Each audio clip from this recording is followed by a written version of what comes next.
नमस्कार, मैं रवीश कुमार। क्या आपने कभी नोट किया है कि यूपी के मुख्यमंत्री योगी आदित्यनाथ अपनी रैलियों में बहनों और भाइयों कहते हैं?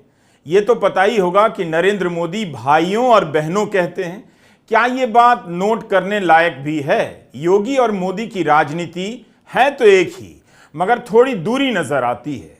नरेंद्र मोदी की वर्चस्ववादी राजनीति के भीतर किसी के लिए संभव ही नहीं कि वह अपनी दूरी बनाए रखे, लेकिन एक ही नेता है जिन्होंने इस दूरी का खास तरह से प्रदर्शन किया है।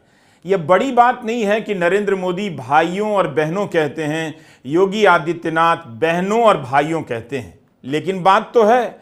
रैली रिपोर्ट में हम आज योगी आदित्यनाथ के भाषणों का विश्लेषण करेंगे।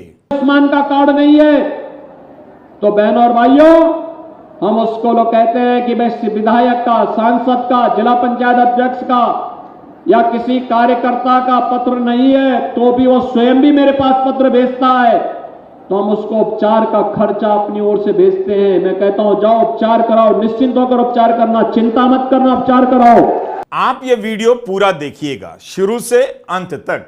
योगी आदित्यनाथ जब आयुष्मान योजना की बात करते हैं तो अपने तरीके से उसकी कमियों को भी गिना देते हैं। विपक्ष के नेता सीधे ही जनता के रोज के मुद्दे पर आ जाते हैं। महंगाई, शिक्षा, नौकरी, पेपर लीक, महिला सुरक्षा, हिंदू मुस्लिम हिंसा। लेकिन योगी को अपना भाषण फौरन राम मंदिर पर लाना पड़ता है, त्रेता युग में जाना पड़ता है, देश की सुरक्षा की बात करनी पड़ती है, केंद्र की स्कीमों की बात तक खुद को सीमित रखना पड़ता है। यूपी में आप योगी और मोदी को अलग नहीं कर सकते। जितने योगी हैं उतने ही मोदी भी हैं, मगर योगी के भाषण में मोदी ज्यादा होते हैं, योगी कम होते हैं, तो कुछ खटकता है। लेकिन क्या आपने नोट किया है कि मोदी के भाषण में इस बार योगी कुछ ज्यादा सुनाई देने लगे हैं? क्या पहले भी ऐसा होता था? और योगी जी हो या मोदी, आपका ध्यान है, इसलिए हम दोनों एक बात पर बार बार बोलते हैं, vocal for local, vocal for local. यहां इतनी अच्छी सड़कें बन रही है, इतनी बेहतर रेल और एयरपोर्ट की कनेक्टिविटी हो रही है, भाजपा ने और हमारे योगी जी तो कानून व्यवस्था के विषय में रत्ती भर भी छूट नहीं देने वाले। हमने कई भाषणों में देखा कि प्रधानमंत्री मोदी योगी योगी करने लगे हैं। क्या वे इस आशंका को दूर कर रहे हैं कि चुनाव के बाद योगी का हाल शिवराज सिंह चौहान की तरह नहीं किया जाएगा, वसुंधरा राजे और खट्टर की तरह नहीं होगा? योगी शिवराज और खट्टर से काफी कम उम्र के हैं। मोदी और शाह के बाद योगी की मांग देश भर में होती है स्टार प्रचारक के रूप में। भारत माता की, भारत माता की, वंदे। वे ऐसे स्टार प्रचारक हैं जिनकी डिमांड भी होती है और जिनकी सभाओं में भीड़ भी आती है। मोदी की रैली में जोश अब ठंडा पड़ने लगा है, लेकिन योगी की रैली में वही जोश फिर से जवान होता नजर आ रहा है। यूपी की एक एक सीट मोदी के लिए जरूरी है। अगर योगी का जोश ठंडा पड़ गया तो मोदी का सपना क्षण से टूट सकता है। यूपी में बीजेपी को अधिक सीटें आई तो श्रेय मोदी को जाएगा, और पिछली बार से कम हो गई तो जिम्मेदारी कौन लेगा, योगी या मोदी? है ना मुश्किल सवाल। क्या इसलिए मोदी बार बार योगी का नाम लेकर बीजेपी के कार्यकर्ताओं, समर्थकों और यूपी के मतदाताओं को यह संदेश दे रहे हैं कि योगी के साथ ऐसा कुछ नहीं होगा जो शिवराज और खट्टर के साथ हो गया? उत्तर प्रदेश चुनाव से कुछ महीने पहले नवंबर 2021 के समय यह तस्वीर आज तक मुझे याद आती है। मोदी का हाथ योगी के कंधे पर है, एक प्रधानमंत्री का हाथ एक मुख्यमंत्री के कंधे पर। इस तस्वीर की व्याख्या हमने उस वक्त अदानी पूर्व एनडीटीवी के प्राइम टाइम में की थी।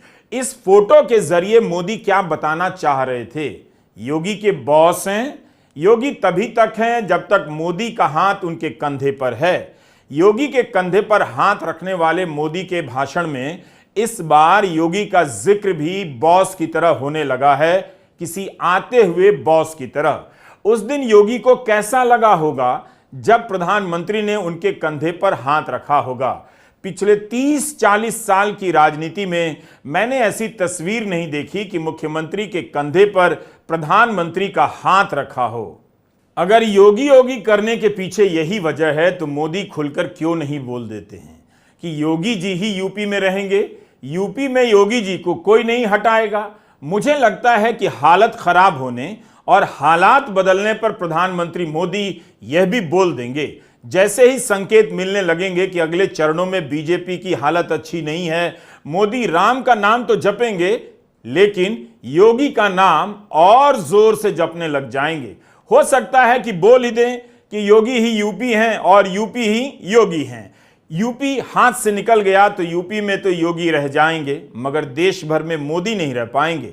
बताइएगा रैली रिपोर्ट कैसी लग रही है और याद कीजिए कब अपनी सभाओं में मोदी ने इस तरह से योगी योगी किया हो।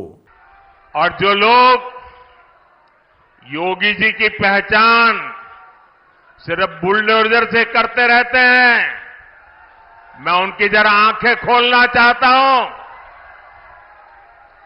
उनकी आंखें खोलना चाहता हूं। उत्तर प्रदेश में आजादी के बाद जितना औद्योगिक विकास नहीं हुआ वो अकेले योगी जी के कालखंड में हुआ है। वन डिस्ट्रिक्ट वन प्रोडक्ट का उनका मिशन आज पूरे देश में नई इज्जत बना रहा है। आपने सिर्फ बुलडोजर बुलडोजर की बातें कही, अगर विकास को नई ऊंचाइयों पर कोई ले गया है तो योगी जी की सरकार ले गई है। और काशी के सांसद के नाते मैं उत्तर प्रदेश का सांसद हूं, ये मेरे भी माननीय मुख्यमंत्री है, मैं गर्व अनुभव करता हूं कि मेरे पास ऐसे साथी हैं। क्या वाकई मोदी को योगी पर इन दिनों गर्व हो रहा है? योगी जी अकेले में इस पर कितना विश्वास करते होंगे? वोट के लिए मोदी कुछ भी कर सकते हैं, उनका योगी योगी करना योगी को कितना भरोसा देता होगा ये तो योगी ही बता सकते हैं। लेकिन इसी चुनाव के पहले गुरुग्राम में प्रधानमंत्री मोदी मनोहर लाल खट्टर के साथ अपने पुराने संबंधों को याद करने लगे। अगले दिन खट्टर की कुर्सी चली गई, वो पूर्व मुख्यमंत्री हो गए, अब लोकसभा के उम्मीदवार हैं। मनोहर लाल जी और मैं बहुत पुराने साथी हैं। दरी पर सोने का जमाना था तब भी साथ काम करते थे। और मनोहर लाल जी के पास एक मोटरसाइकिल रहती थी, तो वो मोटरसाइकिल चलाते थे, मैं पीछे बैठता था, रोहतक से निकलता था और गुरुग्राम आकर के रुकता था। ये हमारा लगातार हरियाणा का भ्रमण मोटरसाइकिल पे हुआ करता था। और मुझे याद है उस समय गुरुग्राम में मोटरसाइकिल पर आते थे, रास्ते छोटे थे, इतनी दिक्कत होती थी। आज मुझे खुशी हो रही है कि हम भी साथ हैं और आपका भविष्य भी साथ है। योगी की रैली रिपोर्ट में मोदी आ जा रहे हैं, आते भी रहेंगे, लेकिन मोदी योगी के नाम पर बीजेपी के भीतर से ही नारा चला कि हमारे पास डबल इंजन है। लेकिन क्या योगी को मोदी की राजनीति में इंजन की मान्यता प्राप्त है या मोदी के राजनीतिक कक्ष में योगी बोगी की तरह देखे जाते हैं, इंजन की तरह नहीं? यूपी भर में लगी होर्डिंग को देखकर यही लगता है कि मोदी की बीजेपी है, बीजेपी के मोदी नहीं है। बीजेपी में केवल मोदी हैं, बीजेपी में कोई योगी नहीं। अगर आप उत्तर प्रदेश का दौरा कर रहे हैं तो आपको इस तरह की होर्डिंग दिख जाएगी जिसमें केवल नरेंद्र मोदी नजर आते हैं, योगी आदित्यनाथ नहीं। आरएसएस और बीजेपी का यही दावा था कि संगठन प्रधान है, लेकिन यहां तो संगठन का दूसरा नेता ही नजर नहीं आ रहा। यहां तक उम्मीदवार का फोटो भी नहीं होता, केवल मोदी नजर आते हैं। इस बार के प्रचार अभियान में पूरे देश में एक ही प्रकार की होर्डिंग लगाई गई है जिसमें अकेले नरेंद्र मोदी हैं, कोई दूसरा नहीं। इसलिए मोदी अगर योगी योगी कर रहे हैं तो पूछा जाना चाहिए कि होर्डिंग पर मोदी योगी नजर क्यों नहीं आते। यही नहीं, कन्नौज की सभा में योगी जिस सुब्रत पाठक का प्रचार कर रहे हैं उनकी भी तस्वीर पोस्टर में नहीं है। हैरानी की बात है कि योगी की रैली से ठीक पहले इसी कन्नौज में अखिलेश यादव इसी बात को उठा गए। लेकिन बीजेपी में किसी को हिम्मत नहीं हुई कि पोस्टर में योगी और सुब्रत पाठक को जगह दे दें। ऐसा लगता है कि स्थानीय स्तर पर मंच और होर्डिंग की डिजाइन भी मोदी जी ने तय किए हैं। इतने बड़े प्रदेश की बीजेपी अपने स्तर पर कुछ नहीं कर पा रही है। और ये जो डबल इंजन की सरकार है, इनके आपने होर्डिंग देखे? इनके होर्डिंग लगे बड़े बड़े शहरों में। ये जो डबल इंजन की सरकार के होर्डिंग लगे हैं, बड़े बड़े होर्डिंग, और उस होर्डिंग में देख लो एक इंजन पहले से ही गायब है।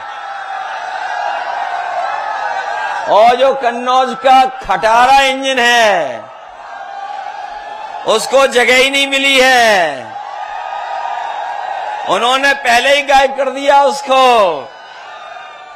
यूपी के इस नेता को नरेंद्र मोदी के बाद नंबर 1 इन वेटिंग के रूप में देखा जाता है। वैसे मोदी समर्थक अपने विश्लेषण में योगी के लिए नंबर 2 का इस्तेमाल नहीं करते हैं। वे जानबूझकर बचते हैं, लेकिन बीजेपी के चुनावी नारों में योगी नंबर 2 बन ही जाते हैं। कार्यकर्ता उन्हें मोदी के बाद योगी की तरह देखता है, मोदी योगी के नारे लगाता है। उसकी जुबान पर यह युग्म काफी सरलता से बन जाता है, लेकिन राजनीति की धरातल पर वह युग्म यानी जोड़ी अभी नहीं बनी है। इस चुनाव में तो योगी जिस मंच से भाषण दे रहे होते हैं, उस मंच पर भी उनकी तस्वीर नहीं, मोदी के ही बड़े बड़े पोस्टर लगे हैं। अगर यूपी में योगी सबसे बड़े नेता हैं, तो कन्नौज की सभा के लिए बने इस मंच पर योगी पोस्टर में क्यों नहीं है? मैंने भी योगी के लिए नंबर 2 का इस्तेमाल नहीं किया, नंबर 1 इन वेटिंग का किया। बीजेपी की राजनीति में दूसरे नंबर का इंतजार बहुत घातक होता है। आडवाणी कभी पहले नंबर पर नहीं पहुंच पाए। क्या योगी मोदी के बाद योगी हो पाएंगे, यानी नंबर 1 हो पाएंगे? एक नेता के रूप में देखेंगे तो ऊपर ऊपर से योगी ने अभी तक ऐसा कुछ भी नहीं किया है जिससे लगे कि बीजेपी के इस दौर में योगी राजनीति के कोई अलग केंद्र हैं। ऐसा कोई केंद्र साफ साफ बनता हुआ नहीं दिखता, या दिखाने का साहस भी नहीं है उन्हें। इन्हीं सब कारणों से योगी चैलेंजर की तरह दिखाए जाने के बाद भी डिफेंडर की तरह लगते हैं। डिफेंडर यानी अपनी कुर्सी बचाने वाला, चैलेंजर यानी दूसरे की कुर्सी पर नजर रखने वाला। कभी कभी दिखाई दे जाता है जैसे मोदी भाइयों और बहनों कहते हैं, योगी जी बहनों और भाइयों कहते हैं। तब भी दिखता है जब योगी नितिन गडकरी के लिए प्रचार करने चले जाते हैं। योगी ने नितिन गडकरी के लिए प्रचार किया, मोदी ने नहीं किया। नितिन गडकरी का नाम बीजेपी के स्टार प्रचारक में है, लेकिन भाजपा ने जब पहली सूची जारी की उसमें स्मृति ईरानी थी, मगर नितिन गडकरी नहीं। नितिन गडकरी को भी मोदी के चैलेंजर की तरह देखा गया, लेकिन गडकरी देखे ही जाते रहे, कुछ दिखाने की हिम्मत नहीं कर पाए। योगी ने मोदी से परास्त एक चैलेंजर की सभा में जाकर उनके लिए वोट मांगे। क्या आप इन तस्वीरों में राजनीति देख पा रहे हैं, या मोदी के प्रचंड वर्चस्व के कारण आपको यकीन नहीं होता कि जो देख रहे हैं वो सही हो सकता है? योगी भी राम मंदिर बनाने का श्रेय लेने वाले नेताओं में से है, मगर अफसोस कि वे बुलडोजर को अपनी शक्ति का प्रतीक बना चुके हैं। क्या बुलडोजर के आसपास योगी का कोई स्वतंत्र राजनीतिक केंद्र बन रहा है? योगी अपनी ताकत को बुलडोजर से क्यों जोड़ते हैं? शिवराज सिंह चौहान ने भी जोड़ने की कोशिश की, सत्ता से बेदखल हो गए, उन्हीं पर मोदी का बुलडोजर चल गया। योगी का बुलडोजर किसी कमजोर मुसलमान के घर चल जाता है तो उनके समर्थक बहुत खुश हो जाते हैं, लेकिन वही बुलडोजर बीजेपी के बने मोदी शाह के किले के दरवाजे से बहुत दूर ठिठक भी जाता है। बुलडोजर उन्हें देखकर अगल बगल में गड्ढे खोदने लग जाता है। मोदी की राजनीति से अलग योगी के पास क्या सिंबल है? बुलडोजर। योगी आदित्यनाथ को कुछ बड़ा सोचना चाहिए। बुलडोजर कॉन्ट्रैक्टर बिल्डर के काम आने वाली चीज है। वैसे भी बृजभूषण सिंह अपने बेटे की नामांकन रैली में बुलडोजर भेजकर पुष्प वर्षा कराने लग जाएं, तो योगी आदित्यनाथ को बुलडोजर से दूरी बना लेनी चाहिए। रैली रिपोर्ट में हम योगी आदित्यनाथ की रैली की बात कर रहे हैं। उनके भाषण के साथ साथ उनकी राजनीति पर भी बात हो रही है कि क्या योगी मोदी के बाद सत्ता के केंद्र के रूप में देखे जा सकते हैं, या योगी की हालत वही होगी जो शिवराज सिंह, वसुंधरा राजे और मनोहर लाल खट्टर की कर दी गई। ये बात तो योगी जी को कहनी चाहिए कि मुझे इनके साथ कैसे जोड़ दिया गया। हमने आपको दिखाया कि कैसे इस चुनाव में मोदी योगी योगी कर रहे हैं, तो यह भी दिखाना बनता है कि कैसे योगी मोदी मोदी करते हैं। अगर मैं इन वाक्यों को इस तरह से बदल दूं तो क्या आप मेरी बात से सहमत होंगे कि मोदी को योगी योगी करना पड़ता है या योगी को मोदी मोदी करना पड़ता है? जहां भी मैं गया, वेस्ट बंगाल में गया, महाराष्ट्र में गया, जम्मू कश्मीर में गया, उत्तराखंड में गया, राजस्थान में गया, बिहार में गया, मध्य प्रदेश में, छत्तीसगढ़ में, सब जगह एक ही स्वर गूंज रहा है और वह स्वर है कि फिर एक बार मोदी सरकार का। मैंने लोगों से पूछा, मोदी सरकार का स्वर क्यों गूंज रहा है, क्या कारण है? तो बहनों और भाइयों, जब मैंने उनसे इस बारे में पूछा कि मोदी सरकार का मतलब, उन्होंने कहा मोदी जी को हम तीसरा कार्यकाल इसलिए देना चाहते हैं क्योंकि मोदी जी ने, इसलिए हम मोदी जी का समर्थन कर रहे हैं, सम्मान भी दिलाया है, सुरक्षा भी दी है, विकास भी कराया है, गरीब कल्याण कार्यक्रम के कार्यक्रमों भी बढ़ाया है, और इस सबसे बढ़कर के एक और कार्य हुआ है, वह जो राम को लाए हैं हम। मोदी की तरह योगी भी धर्म के आधार पर वोट मांगने से संकोच नहीं करते। तब करते जब चुनाव आयोग कार्रवाई करने की स्थिति में नजर आता। चुनाव आयोग की निष्पक्षता पर लगातार सवाल उठ रहे हैं। मोदी के काम में काम घटता जा रहा है, मंदिर बढ़ता जा रहा है, मुसलमान बढ़ता जा रहा है। कई बार लगता है कि क्या इन 10 वर्षों ने देश में ऐसा कुछ भी नहीं हुआ जिसे गिनाकर मोदी वोट मांग सकें? मंदिर, मुसलमान, पाकिस्तान को लाकर ही क्यों वोट मांग रहे हैं? अब तो कहीं जोर से पटाखा भी फटेगा ना, तो सबसे पहले पाकिस्तान सफाई देता, कहता मेरा हाथ नहीं है, क्योंकि उसे मालूम है नया भारत है। छेड़ता नहीं है, लेकिन अगर कोई छेड़ता है तो उसको छोड़ता भी नहीं है। ये नया भारत है। अरे आतंकवाद है, ऐसे भारतीय जनता पार्टी के समय हो रहा है। अगर किसी ने दुस्साहस किया तो उसके घर में घुस करके मारा जाता है, उसके सामने नतमस्तक नहीं हुआ जाता है। और आज आप देख रहे होंगे किसी की हिम्मत नहीं, दुस्साहस नहीं कि विस्फोट कर दे। योगी ने एक बार भी नहीं कहा कि कश्मीर में बीजेपी चुनाव लड़ने का साहस नहीं जुटा सकी, हमारी पार्टी कश्मीर से भाग गई है। आतंकवाद के नियंत्रित होने की बात कर रहे हैं तो इस साल भी जम्मू कश्मीर में कई आतंकवादी हमले हुए हैं, कश्मीरी पंडितों की हत्याएं हुई हैं। जिस दिन योगी यह भाषण दे रहे थे उसी दिन कुछ देर बाद पुंछ में आतंकवादी हमला हो जाता है, जिसमें वायुसेना का एक अफसर शहीद हो जाता है। पुलवामा के हमले को लेकर सत्यपाल मलिक ने कितने गंभीर सवाल उठाए कि केंद्र की लापरवाही से हमारे जवान शहीद हुए, सीआरपीएफ के जवानों को ले जाने के लिए विमान तक नहीं दिया गया। इस आरोप पर योगी भी नहीं कह सके कि मोदी को जवाब देना चाहिए। इतना बड़ा काफिला कभी सड़क से नहीं जाता है। इनसे जहाज मांगे थे होम मिनिस्ट्री से, जो 5 एयरप्लेन होने, मेरे से मांगते तो मैं कर देता, लेकिन मैं लूप में ही नहीं था। उन्होंने अपना मिनिस्ट्री में मांगे, मिनिस्ट्री ने मना कर दिया तो वो सड़क से चल दिए। और घटना के बाद आपको पता चला कि 5 जहाज की मांग हुई थी गृह मंत्रालय? घटना के तत्काल बाद मुझे पता चला। योगी खुद को साहसिक नेता के तौर पर पेश करना चाहते हैं, मगर कई बड़े सवालों को उठा नहीं पाते। योगी होने के कारण सत्ता या धन के मोह से ऊपर दिखना चाहते हैं तो उन्हें सत्य से इतना वैराग्य नहीं रखना चाहिए।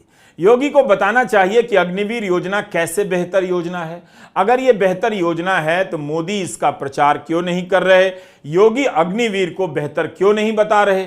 उत्तर प्रदेश में ही तो अग्निवीर को लेकर कितना बड़ा प्रदर्शन हुआ। योगी के भाषणों में भी कई सारी तथ्यात्मक गड़बड़ियां होती हैं। आप जानते हैं कि 2016-17 के साल में कश्मीर में पत्थरबाजी के आरोप में हजारों युवकों पर केस किया गया। फरवरी 2018 की एक खबर है कि पत्थरबाजी करने वाले 9,730 युवकों को माफी दे दी गई, उन पर दर्ज मुकदमे वापस ले लिए गए। उस समय जम्मू कश्मीर में बीजेपी और पीडीपी की सरकार थी। जून 2018 में राजनाथ सिंह का एक बयान है कि बच्चों से गलतियां हो जाती हैं। जहां तक यहां के बच्चों का प्रश्न है, मैं कहना चाहूंगा, बच्चे बच्चे होते हैं, बच्चों को कोई भी गुमराह कर सकता है, लेकिन हम हकीकत को समझते हैं और इस हकीकत को समझते हुए स्टोन पेल्टिंग को लेकर जो बच्चे गुमराह हुए थे, जिन बच्चों ने जाने अनजाने कोई यदि गलती कर दी थी, तो यह फैसला हम लोगों ने किया कि ऐसे सारे स्टोन पेल्टर्स सारे जो अफेंडर्स हैं, उनके केसेस को वापस ले लिया जाए। यह फैसला हम लोगों ने किया था। बच्चों से मासूमियत में बचकानी हरकत हो सकती है, किसी से भी हो सकती है। आज उसी कश्मीर की 3 सीटों से बीजेपी भाग गई, चुनाव लड़ने का साहस नहीं दिखा सकी। उल्टा समाजवादी सरकार पर मुकदमा वापस लेने के आरोप योगी लगाते हैं। खुद योगी की सरकार में मुजफ्फरनगर दंगों के आरोपियों पर लगाए गए मुकदमे वापस लिए गए, योगी आदित्यनाथ के खिलाफ दर्ज मुकदमे वापस लिए गए, लेकिन योगी याद किसी और सरकार की दिलाते हैं।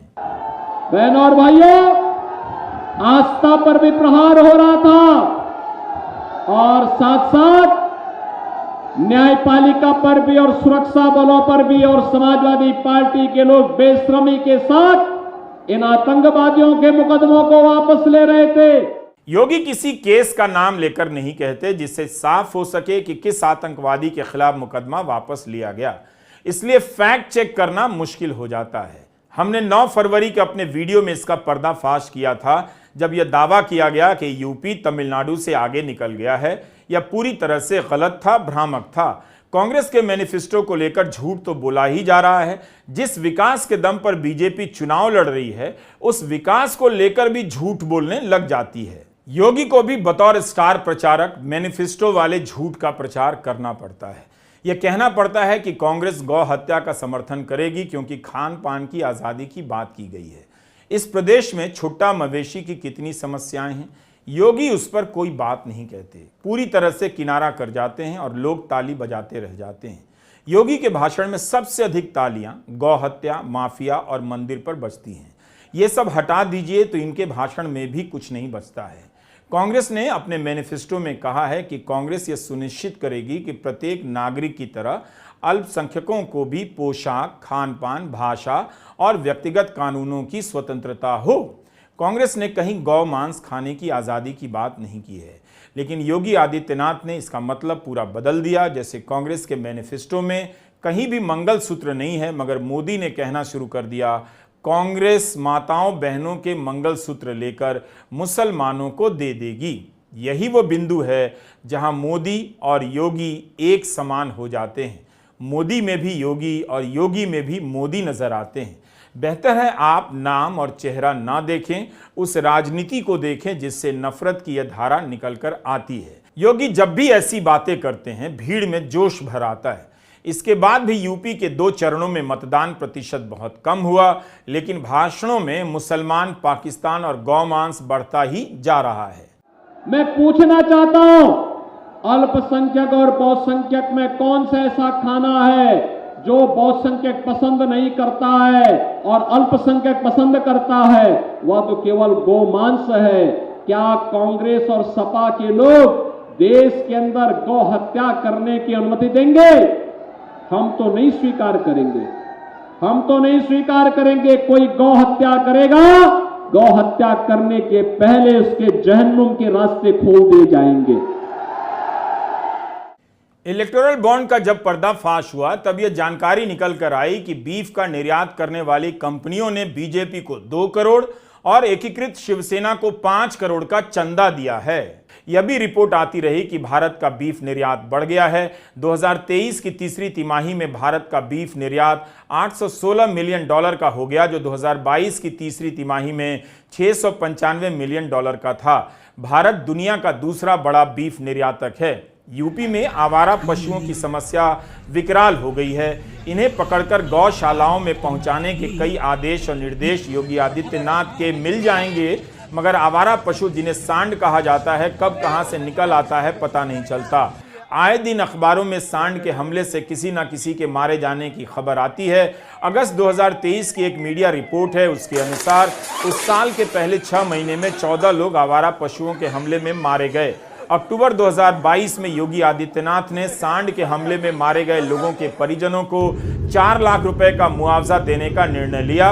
5 महीने बाद इसमें सांड के हमले से चोटिल होने पर मुआवजा मिलने का प्रावधान जोड़ा गया। योगी भी धर्म की राजनीति में डूबे हुए नेता हैं। उनके भाषण में सांप्रदायिकता उसी तरह से तांडव करती है जैसे नरेंद्र मोदी के भाषण में। योगी भी भीड़ से यही कहते हैं कि आपको जितना चाहिए उतना विकास करेंगे। जितना चाहिए उतना विकास, इसका क्या मतलब हुआ? बीजेपी ने मतदाताओं को इस लायक तो बना ही दिया है कि वे कुछ भी बोलकर वोट ले सकती है और मिलता भी है।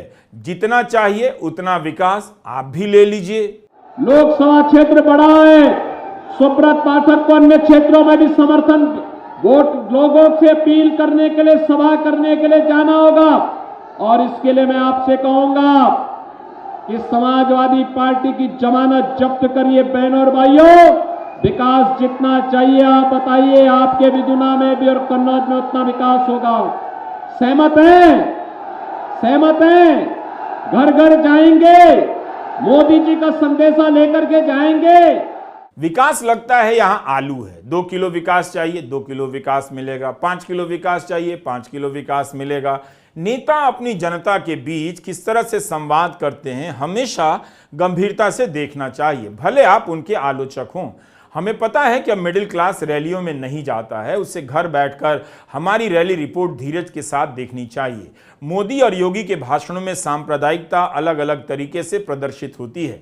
मोदी ने विरासत कर को लेकर झूठ बोला, मंगलसूत्र को लेकर मुसलमानों को देने की बात की। योगी ने इस झूठ को और बड़ा लेकिन थोड़ा ओरिजिनल बना दिया, औरंगजेब के जजिया को ले आए। हम योगी आदित्यनाथ का बयान तो जरूर सुनाएंगे, लेकिन आपसे गुजारिश है कि औरंगजेब के बारे में जरा ठीक से पढ़ लीजिए। औरंगजेब के बारे में जितनी अफवाहें हैं उसके बारे में ठीक से जान लीजिए। वैसे तो औरंगजेब को लेकर कई सारी किताबें हैं, लेकिन ऑड्री ट्रस्के की एक छोटी सी किताब Aurangzeb the man and the myth penguin प्रकाशन से छपी है। इसका हिंदी अनुवाद भी आया है जिसका नाम है औरंगजेब, सच्चाई और गल्प। हिंदी अनुवाद संवाद प्रकाशन से छपा है, आप अमेज़न से मंगा सकते हैं। 208 पन्ने की पतली सी किताब है, पढ़ने में ज्यादा वक्त नहीं लगेगा। ट्रस्के ने दिखाया है कि औरंगजेब ने जिजिया तो लगाया था, लेकिन हिंदू तीर्थयात्रियों पर लगने वाले कई तरह के टैक्स भी हटाए। ट्रस्के ने लिखा है कि औरंगजेब ने मंदिर तोड़े हैं, लेकिन उससे कहीं ज्यादा मंदिरों को बचाया भी है। 2017 में इतिहासकार हरबंस मुखिया ने अपने एक लेख में बताया है कि औरंगजेब हिंदी में कविताएं लिखता था। उन कविताओं में विष्णु, ब्रह्मा और महेश का भी आह्वान करता था। मैनेजर पांडे की हिंदी में किताब है मुगल बादशाहों की हिंदी कविता। यह किताब राजकमल प्रकाशन से छपी है, इसे भी पढ़िए। औरंगजेब का जिक्र भारत की राजनीति में जब तब आता ही रहता है, इसलिए ठीक से जानिए। अब सुनिए विरासत टैक्स के बहाने योगी क्या कह रहे हैं। ये भारत की आस्था के साथ खिलवाड़ है। ये लोग आपके अधिकारों पर भी डकैती डाल रहे हैं और साथ साथ आपकी आस्था के साथ भी खिलवाड़ कर रहे हैं। और अब तो इन्होंने एक और काम कर दिया। इन्होंने कहा है हम विरासत टैक्स लगाएंगे। आप सोचो, विरासत टैक्स। आपको मध्यकाल का एक बर्बर मुगल बादशाह औरंगजेब का याद होगा। कोई भी सभ्य मुसलमान भी अपने परिवार के किसी पुत्र का नाम औरंगजेब नहीं रखता। औरंगजेब ने जजिया कर लगाया था। अब कांग्रेस और उसका इंडी गठबंधन है, सपा आदि के लोग एक विरासत टैक्स लगाएंगे जिसमें आपके बाप दादों ने जो संपत्ति अर्जित की है, अगर कांग्रेस के नेतृत्व की सरकार आएगी तो विरासत टैक्स लेकर के आपसे आधी संपत्ति ले लेगी। क्या आप इसको स्वीकार करेंगे? क्या स्वीकार करेंगे? क्या माता बहनें अपने जेवर को क्या उनको सौंप देंगी? क्या कांग्रेस ने अपने मैनिफेस्टो में विरासत टैक्स की बात ही नहीं की है, लेकिन योगी विरासत टैक्स के बहाने औरंगजेब को ले आते हैं। योगी के भाषणों को सुनकर पता चलता है कि यूपी में किन मुद्दों के सहारे बीजेपी उम्मीद कर रही है। हर चुनाव में वही सारी बातें दोहराई जा रही हैं। इस बार राम मंदिर केवल अलग है। राम मंदिर का जिस दिन शिलान्यास हो रहा था उस दिन का वीडियो निकालकर आप जरूर देखिए, और जिस दिन उद्घाटन हो रहा था उस दिन का भी वीडियो निकालकर देखिए। काफी कुछ आपको अलग और बदला हुआ दिखेगा। शिलान्यास वाले दिन योगी आदित्यनाथ प्रधानमंत्री नरेंद्र मोदी के पीछे पीछे चलते हैं। प्रधानमंत्री मोदी भी पीछे मुड़कर साथ चलने के लिए नहीं कहते, ना देखते हैं। इतने बड़े प्रदेश के मुख्यमंत्री को साथ लेकर नहीं चलना वीडियो में देखते हुए थोड़ा खटकता है। अभी यह रहस्य नहीं खुला है कि सब कुछ अकेले करने वाले, अकेले दिखने वाले नरेंद्र मोदी ने कैसे मान लिया कि उद्घाटन के वक्त राम मंदिर के गर्भगृह में योगी आदित्यनाथ और मोहन भागवत भी होंगे।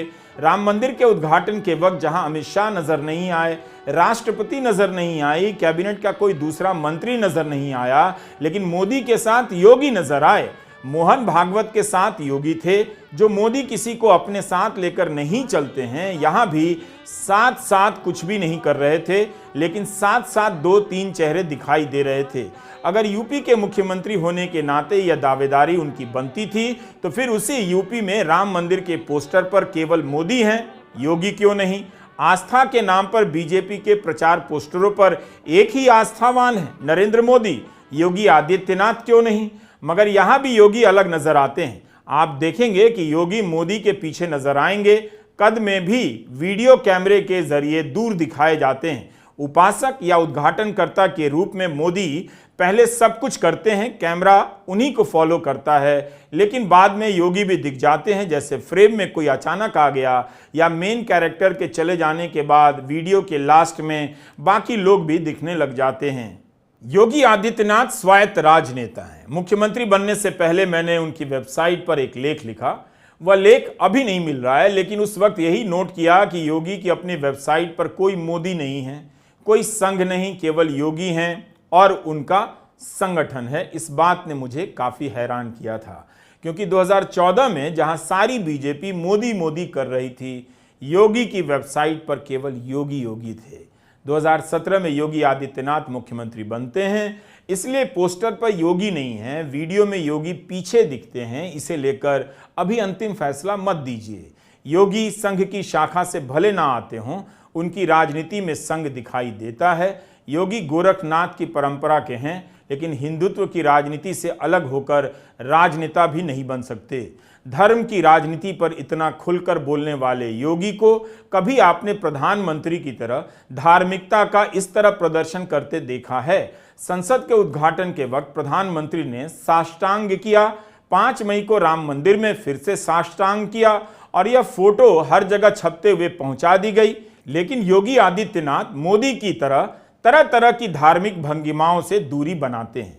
उन्होंने अयोध्या की दिवाली शुरू की, उसे अपने कार्यक्रम के रूप में पहचान दी, लेकिन कभी कभी अपनी स्वायत्तता का प्रदर्शन करने वाले योगी मोदी की छाया में क्यों चलने लग जाते हैं, यह बड़ा सवाल है। हम स्वायत्तता शब्द का इस्तेमाल कर रहे हैं, आप इस शब्द को भूल मत जाइएगा। और आज तो अयोध्या एक नई अयोध्या के रूप में 500 वर्षों के बाद मर्यादा पुरुषोत्तम प्रभु श्री राम ने अयोध्या में होली भी खेली, और होली के साथ साथ अपना पावन जन्मदिन रामनवमी का भी भव्य आयोजन अयोध्या में हुआ। आपने रामनवमी के दिन देखा होगा कैसे भगवान राम का सूर्य तिलक हो रहा था। क्या दिव्यता थी, क्या भव्यता थी, पूरी दुनिया विभूत थी। क्या भारतीय जनता पार्टी के अलावा कोई और एक काम कर पाता? क्या कांग्रेस सपा के लोग कर पाते? क्या बसपा के लोग कर पाते? राम मंदिर के उद्घाटन के बाद मनाई गई पहली रामनवमी में सेंट्रल बिल्डिंग रिसर्च इंस्टीट्यूट और IIA यानी इंडियन इंस्टीट्यूट ऑफ एस्ट्रोफिजिक्स के वैज्ञानिकों की टीम ने मिलकर रामलला की मूर्ति के माथे पर सूरज की रोशनी को केंद्रित कर प्रकाश डाला। इसे सूर्य तिलक कहा गया। तस्वीरें जारी की गईं कि प्रधानमंत्री ने इस घटना को अपने लैपटॉप पर देखा है और जूते उतारकर दर्शन किए। उनके भावुक होने की हेडलाइन भी कई जगहों पर चलाई गई, छापी गई। इस पर देश भर के 300 से अधिक वैज्ञानिकों ने बाकायदा पत्र लिखकर कहा कि एक आसान से काम को करने के लिए बेवजह की पेचीदगी ईजाद की गई। एक निरर्थक प्रोजेक्ट पर रिसर्चर अपना समय बर्बाद कर रहे हैं, जो पैसे और संसाधनों की बर्बादी है। उन्होंने अपने पत्र में लिखा कि एक साधारण सी प्रक्रिया के लिए इतने जटिल उपाय का इस्तेमाल एक चींटी को मारने के लिए तोप के इस्तेमाल के बराबर है। लेकिन आप यह भी देखिए कि रैली में जो लोग आए हैं उनकी पढ़ाई लिखाई क्या इतनी अच्छी हुई होगी। राज्य ने हमेशा गरीब लोगों को खराब शिक्षा दी है, खासकर हिंदी प्रदेश में। हर साल यूपी में कई लाख बच्चे 10वीं और 12वीं के इम्तिहान में फेल हो जाते हैं। कई लाख बच्चे तो गणित की परीक्षा देने से ही घबरा जाते हैं। जाहिर है वो ऐसी बातों को विज्ञान और धर्म का चमत्कार मानकर ताली बजाएंगे। मोदी और योगी अपने मतदाताओं को इसी स्तर पर रखना चाहते हैं ताकि उनके बीच उनकी कोई भी दलील विज्ञान के रूप में भी चल जाए और धर्म के रूप में भी चल जाए। योगी और मोदी की राजनीति एक ही किताब से निकलती है और एक ही संप्रदाय को टारगेट करती है, लेकिन सत्ता के गलियारे में दोनों की सादगी और भव्यता को भी पढ़ा जाना चाहिए। योगी आदित्यनाथ के कपड़े बेहद साधारण होते हैं। ऐसा नहीं है कि उन्होंने गरीबी का जीवन नहीं काटा, लेकिन योगी अपनी गरीबी को याद नहीं करते, बार बार नहीं दोहराते, जैसे प्रधानमंत्री मोदी अपनी गरीबी को हर बार दोहराते हैं। प्रधानमंत्री नरेंद्र मोदी सन 2001 से सत्ता में हैं, 13 साल मुख्यमंत्री रहे और 10 साल प्रधानमंत्री, फिर भी अपने आप को गरीब कहते हैं, गरीब का बेटा कहते हैं, गरीबी की याद करते हैं। वे भारत के अकेले ऐसे गरीब हैं जो आज तक गरीबी की रेखा से ऊपर नहीं आ सके, तब भी नहीं जब दावा करते हैं कि उनके 10 साल में 25 करोड़ गरीब भारतीयों को गरीबी रेखा से ऊपर निकाला गया। फिर यह बात समझ नहीं आती कि मुफ्त अनाज की योजना में 80 करोड़ गरीब कहां से आ गए। योगी ने इंडिया टीवी से जनवरी 2024 में कहा कि हमें कोई दुविधा नहीं, जो अंदर है वो बाहर है। घर के अंदर जैसे कपड़ा पहनते होंगे वैसे कपड़े पहनकर बाहर भी जाते हैं, मंचों पर भी जाते हैं। कहीं जाना हो देश में दुनिया में वही पाना पहनेंगे।